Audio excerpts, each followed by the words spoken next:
दोस्तों नमस्कार। आपका स्वागत है आपकी अपनी क्लास गौरव सिंह सेंगर की क्लास में। तो दोस्तों सबसे पहले हम लोग स्टार्ट करने वाले हैं।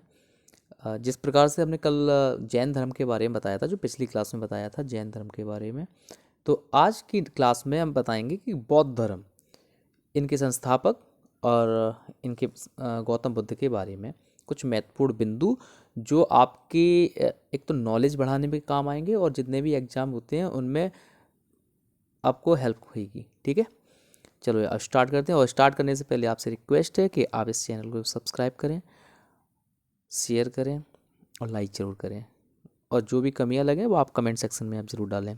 ठीक है, तो आइए स्टार्ट करते हैं। जैसे हमने कल बताया था कि जैन धर्म के बारे में, तो जैन धर्म में क्या हुआ था, सबसे पहले बताए थे ऋषभ देव। तो जो ऋषभ देव थे सबसे पुराने तीर्थंकर, सबसे पहले तीर्थंकर थे जिन्होंने हिमालय पर जाकर तपस्या की और उसके बाद उन्हें जीवन में मोक्ष मिला। और उनके बाद कई सारे आए। और 23वें तीर्थंकर के बारे में बात करें तो पार्श्वनाथ थे, जिन्होंने बताया था चतुरायन धर्म के बारे में, जिससे आपको मोक्ष मिलने वाला है, जिसमें आपका था धन संग्रह नहीं, चोरी नहीं करना है, झूठ नहीं बोलना है, हिंसा नहीं करनी है।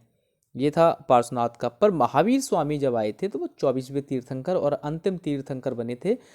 तो उन्होंने इसमें अपनी तरफ से एक बात को और ऐड किया, जिसमें उन्होंने एक चीज़ कमी देखी कि हाँ, इसमें सब तो ठीक है, धन संग्रह नहीं होना चाहिए, चोरी नहीं होना चाहिए, झूठ और हिंसा तो होना ही नहीं चाहिए।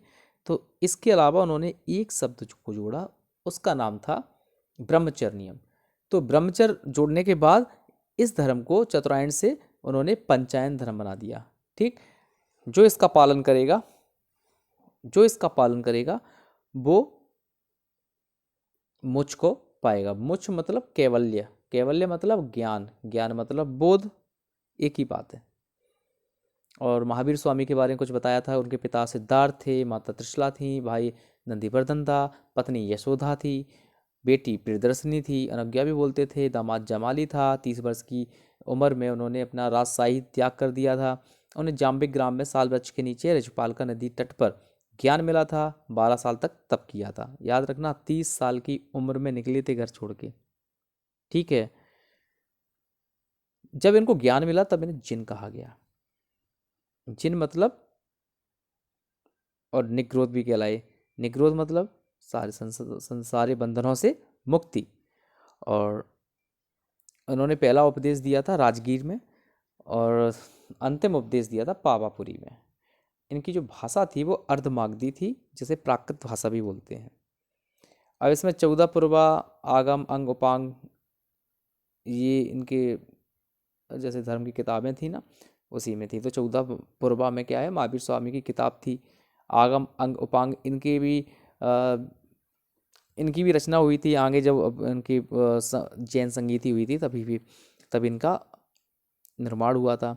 इनकी मुख्य बातें थी, इन्होंने ईश्वर को नहीं माना, कर्मकांड तो मानते ही नहीं थे, बलि व्यवस्था तो नहीं थी, और अहिंसा पर जोर दिया था। हिंसा की तरफ तो जरा भी नहीं दिखते हैं। और इनके पुनर्जन्म से जो बार बार जो लोगों का जन्म होता है, तो इससे कैसे मुक्ति मिलेगी, उस मुक्ति के लिए इनने एक संलेखन विधि अपनाई, जिसे संथाना विधि भी कहते हैं।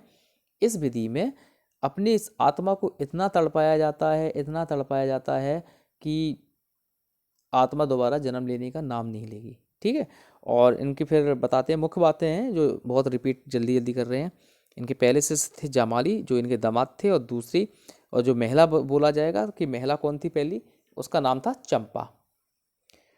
ठीक है, और उसके बाद जब इनको त्रिरत्न, सम्यक ज्ञान, सम्यक विश्वास, सम्यक आचरण, इसके बारे में बताया गया था।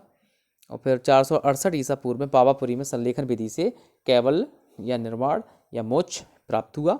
72 साल की उम्र में इनका निधन हो गया था। निधन नहीं, निर्वाण प्राप्त हुआ था, वो भी संलेखन विधि से, अपने मृत्यु इच्छा से। इच्छा मृत्यु बोलते हैं उनको। ये बहुत सारी बातें हैं, हर धर्म की, हर धर्म से जुड़ी हुई बातें हैं। तो हम लोग एक दूसरे के धर्म से रूबरू जरूर होते रहें, क्योंकि आप अगर सनातन धर्म से हैं तो सिर्फ सनातन के बारे में जानना ही आपके लिए सब कुछ नहीं है। धर्म ये बोलता है कि हमें हर एक दूसरे के धर्म, अपना धर्म मानते हुए दूसरे धर्मों की भी रिस्पेक्ट करना है, उसके बारे में जानना है। जब एक दूसरे के धर्म में जानकारियाँ होती हैं तो हम लोग रिस्पेक्ट भी करते हैं। ठीक है। तो जैन धर्म दो टुकड़ों में बटा, जिसे स्थूलभद्र और भद्रबाहु की वजह से। एक बार क्या हुआ था, 12 साल अकाल पड़ गया था मगध में। 12 साल तक का अकाल, भयानक अकाल था। तब भद्रबाहु कर्नाटक चले गए थे, श्रवणबेलगोला में, कर्नाटक के। उनके साथ आए थे चंद्रगुप्त मौर्य, और चंद्रगुप्त मौर्य साथ में आए, और इसके साथ साथ उन्हें यहाँ पे संलेखना विधि से उनकी मृत्यु हो गई थी। ठीक। तो अकेले चंद्रगुप्त मौर्य नहीं, ऐसे महान शासक तमाम सारे थे, जिसमें अज्ञात शत्रु सबसे पहला था, उदयन था, चंद्रगुप्त मौर्य था, उसके बाद खारवेल था जो उड़ीसा से थे, और चंदेल जो एमपी से थे, राष्ट्रकूट वंश, और जो महाराष्ट्र से थे। ठीक है, बस यही इंपॉर्टेंट है। और कुछ इनके मंदिर के बारे में बताया था उस दिन। हाथी मंदिर गुजरात, जल मंदिर कहाँ पे है, पावापुरी में। मथुरा का जैन मंदिर मौर्य वंश ने बनवाया था। जैन दिलवाड़ा का जैन मंदिर बिमल शाह ने बनवाया था, और उनके दो सामंत व्यापारी थे, वस्त्रुपाल और तेजपाल। खजुराहो का एमपी में है, जो चंदेल शासकों ने बनवाया था, जो हिंदू और जैन धर्म से दोनों से उत्प्रोत है। गोमतेश्वर मंदिर बाहुबली मंदिर बोला जाता है, कर्नाटक में है, चामुंड शासकों ने बनवाया था। अजंता की गुफाएं जो हैं वो हिंदू, जैन और बुद्ध धर्म की हैं।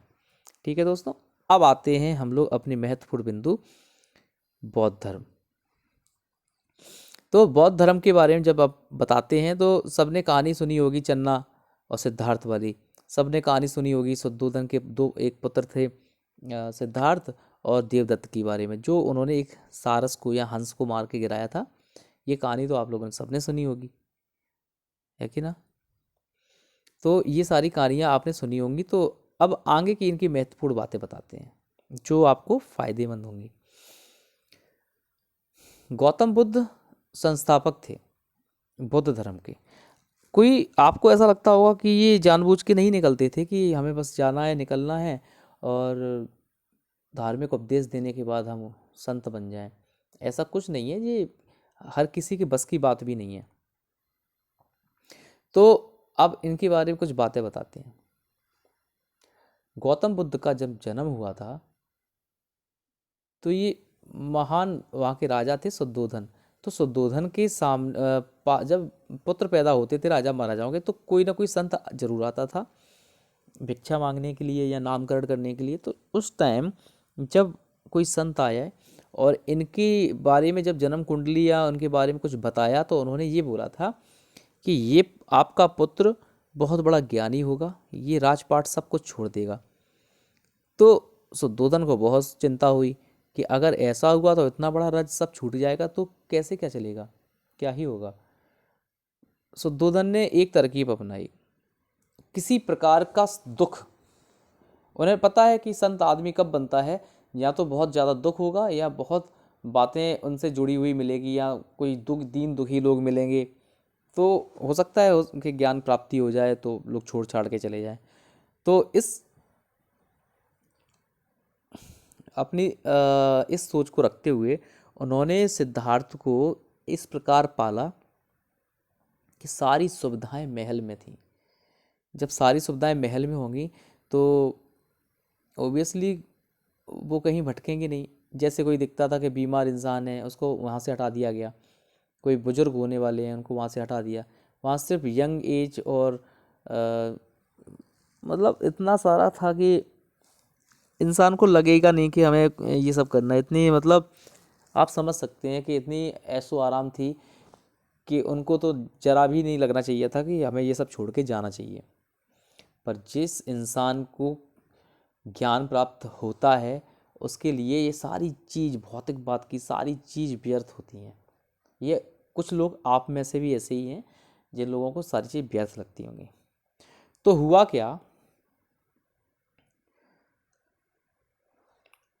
जब गौतम बुद्ध, हाँ, तो उन्होंने क्या किया, अपने साथी जो उनके जो होते हैं ना सामंत, चन्ना सारथी, और अपने घोड़े अभ्रक के साथ जब वो रथ से जा रहे थे, जब देश भ्रमण करने के लिए, तो उन्होंने सबसे पहले देखा ये कौन है, एक बुजुर्ग इंसान देखा।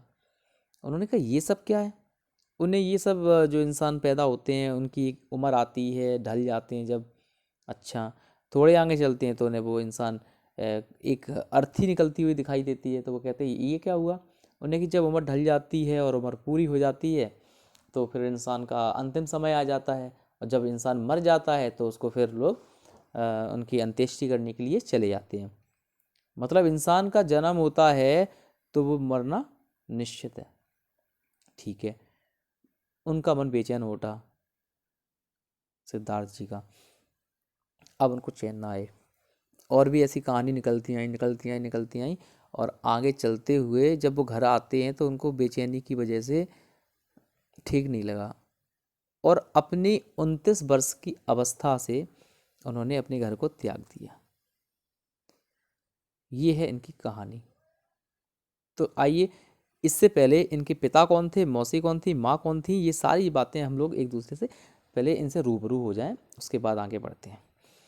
तो आइए स्टार्ट करते हैं। गौतम बुद्ध। गौतम बुद्ध जो संस्थापक हैं बौद्ध धर्म के, जो आज देश के बहुत बड़े, देश नहीं मतलब पूरी दुनिया के बहुत बड़े हिस्से में बौद्ध धर्म माना जाता है। बौद्ध धर्म शांति का प्रतीक है, पर कुछ लोगों ने इसको अशांति का प्रतीक बना दिया है। आप जिस भी देश में जाइए, गौतम बुद्ध को मानने वाले बहुत लोग हैं, पर उनकी जो बातें हैं उनको मानने वाले एक भी नहीं मिलेगा। अगर आप कोई मिल जाए, कहने वाले होंगे कि हम बौद्ध धर्म को मानते हैं, पर उनकी एक बात तो माने। जिस दिन वो उनकी बात को मान जाएंगे तो हाँ, हमें भी लगने लगेगा कि हाँ वो अच्छे फॉलोअर्स हैं। नहीं, बाकी तो दुनिया कुछ भी राग अलापती रहे, उसकी कोई वैल्यू नहीं होती। तो चलिए स्टार्ट करते हैं। इनका जन्म 563 ईसा पूर्व में हुआ था। 563 ईसा पूर्व, समझिए आप, 563 ईसा पूर्व का मतलब क्या है। 540 ईसा पूर्व में किसका जन्म हुआ था, महावीर स्वामी का, और 563 ईसा पूर्व में गौतम बुद्ध का। ये वो दौर था जब लोग चिंतन करते थे, दर्शन पढ़ते थे, तो लोगों को लगता था कि हाँ कुछ होना चाहिए चेंजिंग। इनके पिता थे शुद्धोधन, इनकी माता थी महामाया, इनकी मौसी थी प्रजापति गौतमी। मौसी इंपॉर्टेंट क्यों है, क्योंकि जब गौतम बुद्ध का या सिद्धार्थ का जन्म हुआ था तो महामाया इनके जन्म के एक सप्ताह पूर्व मर गई थी, मतलब इनकी मृत्यु हो गई थी। महामाया जो इनकी ओरिजिनल माँ थी, तो उनके सिद्धार्थ के जन्म के एक सप्ताह के बाद वो ख़त्म हो गई थी।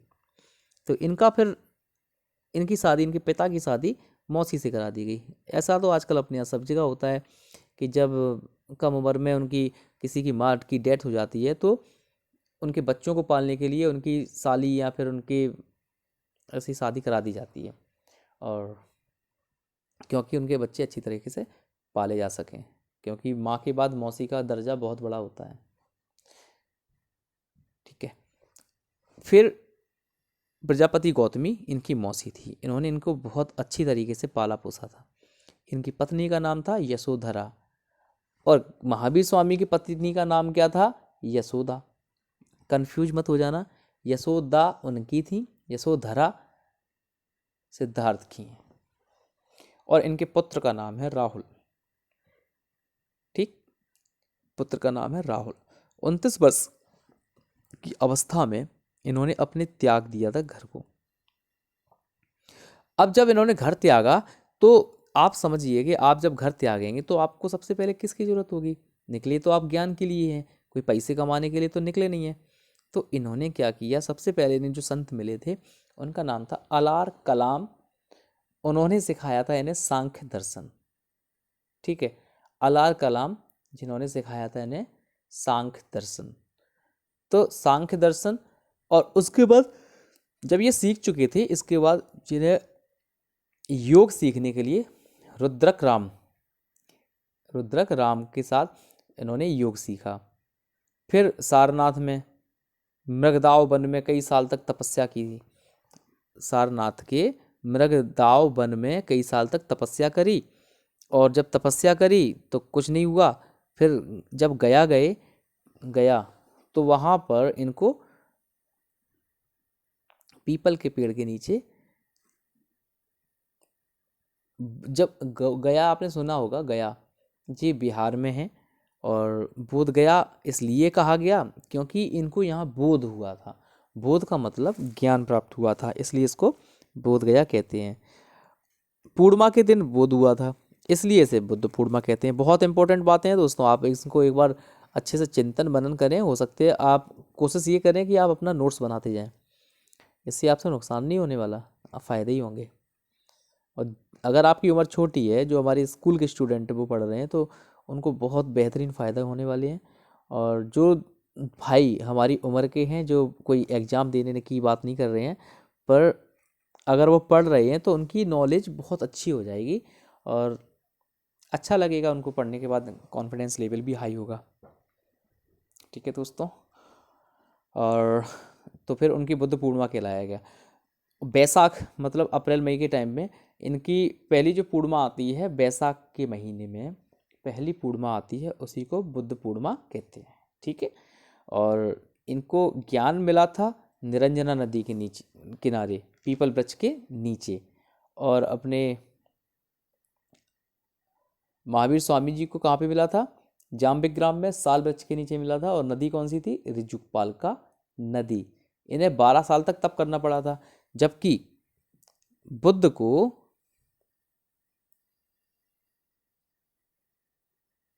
कम से कम 6 साल तक इन्हें तपस्या करनी पड़ी थी। 6 साल तक।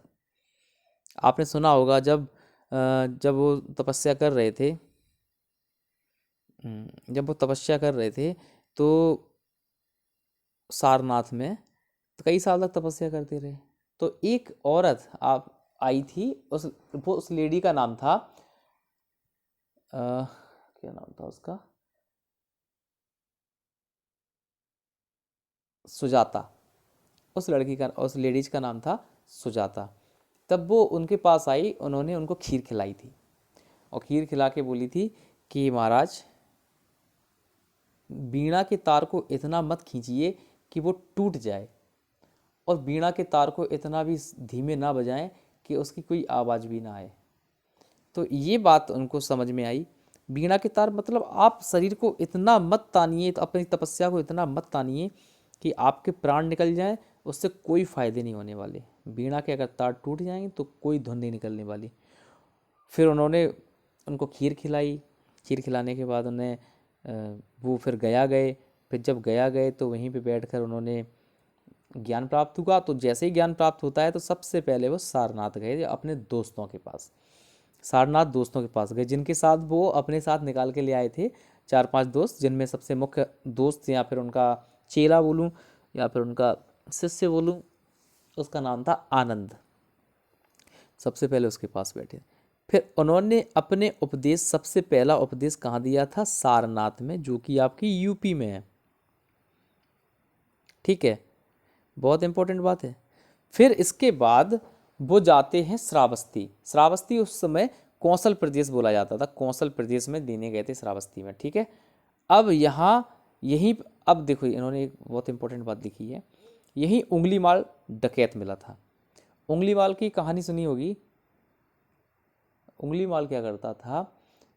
जंगल के रास्ते, पहले जंगल ही हुआ करते थे, तो श्रावस्ती जब वहाँ के कौशल प्रदेश में जब वो लोग वहाँ से गुजरते थे, तो लोगों को वो लूट के उनकी हत्या करता था और एक उंगली काट के अपने गले में पहनता था। इसलिए उसका नाम था अंगुलमाल। उंगली माल लिख दिया है, अंगुलमाल था, तो वो डकैत था। अब निकलते निकलते बेचारे गौतम बुद्ध जी को उन्होंने घेर लिया, अंगुलमाल ने। तो उन्होंने कहा, बेटा एक काम करो, बैठो तुम। पहले समझाया उन्हें ढंग से। उन्होंने बोला कि भाई ये बताओ, तुम जो उंगलियां काट रहे हो, तो तुम इससे क्यों, क्या मिल जाता आपको? तो बोलते नहीं, ये मेरा खौफ, लोगों के अंदर बहुत भयंकर खौफ है कि लोग डरते हैं मुझसे।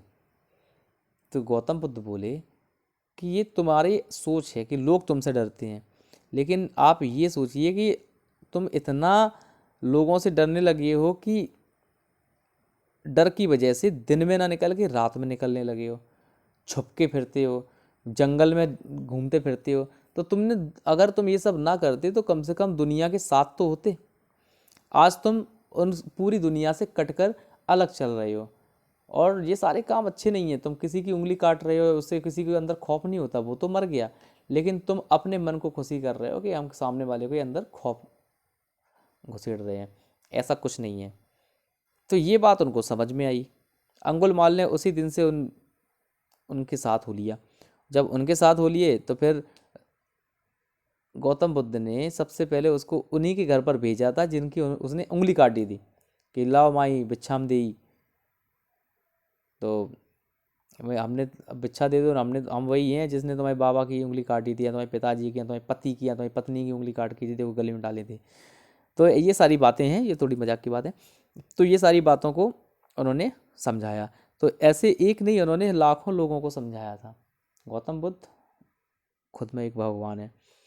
और श्रावस्ती, आज श्रावस्ती की हालत इतनी ख़राब है, जहाँ पे गौतम बुद्ध ने इतने सारे अपने उपदेश दिए हैं, और आज श्रावस्ती की हाल इतने ख़राब हैं कि वहाँ का शिक्षा का स्तर सबसे डाउन है। जो 4 वचन दिए हैं, अब इसके बारे में बात कर लें।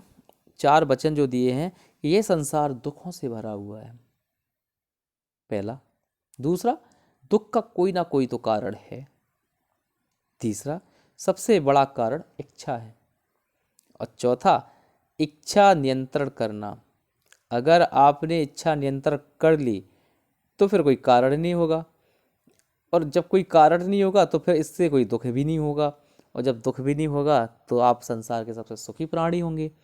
तो सबसे पहले आपको क्या करना है? इच्छा को नियंत्रण करना है। तो इसके लिए उन्होंने क्या बताया? अष्टांगिक मार्ग बताए, या बीच का रास्ता बताया। तो दोस्तों, आपको कैसी लगी क्लास ज़रूर बताएं, और पूरी क्लास पढ़ें, इंटरेस्ट के साथ पढ़ें। अगर आपको इंटरेस्ट नहीं आता तो ज़रूर कमेंट सेक्शन में बोलें कि हाँ हमें अच्छा नहीं लग रहा, तो जो कोई कमियां हैं उसको पूरी करी जाएगी, और थोड़ी सी हेल्प हो जाएगी अगर आप ऐसे ही सब्सक्राइब करते रहें, या कमेंट्स बाजी करते रहें, लाइक करते रहें, अच्छा लगेगा। Thank you. आज की क्लास यहीं समाप्त करते हैं। Good night.